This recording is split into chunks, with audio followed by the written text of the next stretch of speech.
Maglakbay at mag-discover nga ng mga bagay-bagay, isa yan nga po sa mga purpose natin dito sa mundo. Ngayong araw nga po ay sumanyo nga po kami pumunta nga po sa tinatagong kagandahan ng Barangay Capayas na matatagpuan nga po sa sitio sa Limbano. Kaya tara, angkas na at brom brom brom, let's go to the mall!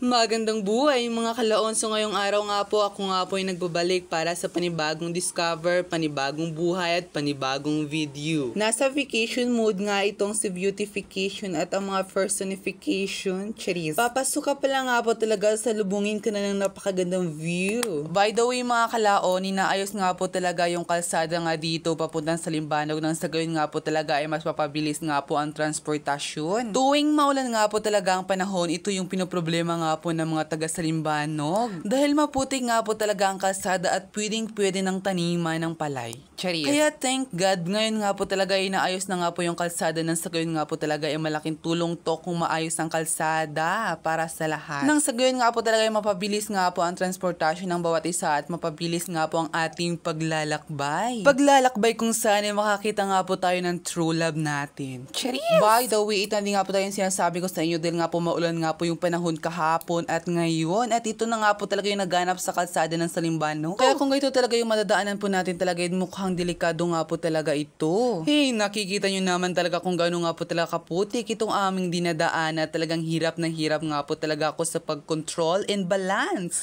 Mukhang hindi pa nga talaga tayo gaanong dalubhasa nga po talaga sa pagdodrive ng motor. Kaya dahan-dahan lang tayo at mag-ingat at baka tayo may fall sa maling tao. Dahil napakahirap nga po talaga ma-fall sa maling tao mga kalaon. Charis. Inaramdaman ko na nga po talaga yung pagka-full na yan. Talagang ma-full ka sa maling tao talaga yung sobrang hirap mga kalaon. By the way mga kalaon, malapit na din nga po talaga kami sa yung paruruuna. Talagang makikita nga din po ang kagandahan. At wala na nga tayong patumpik-tumpik mga kalaon. At andito din nga po talaga kami sa Salimbano. At talaga nakikita nyo nga po talaga yung ganda at yung calmness, yung peaceful nga pong manirahan dito sa Salimbano. Unti-unti na din nga po talaga ito na-discover nga po talaga ang Salimbanog Beach is kung alam nyo lang mga kalaon, ay the best nga po talaga to sa camping. Habang nagka-camping tuwing gabi, pwede kayo pang mag-bonfire, basta't hindi lang nga po talaga high tide. Hindi lang yun mga kalaon, dahil nga po talaga napakaganda nga po talaga, napakaputi nga itong mga buhangin na nandito mga kalaon.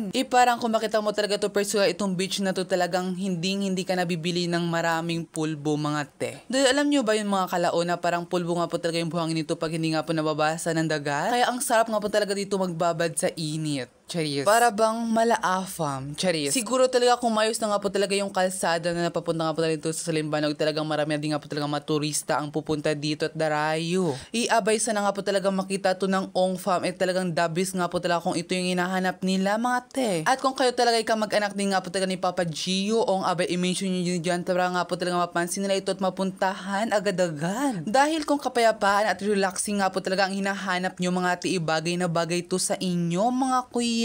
Hindi rin nga po talaga ditong maingay at matahimik nga po talaga, sobrang talagang maririnig mo lang ang agos at hampas ng mga alon.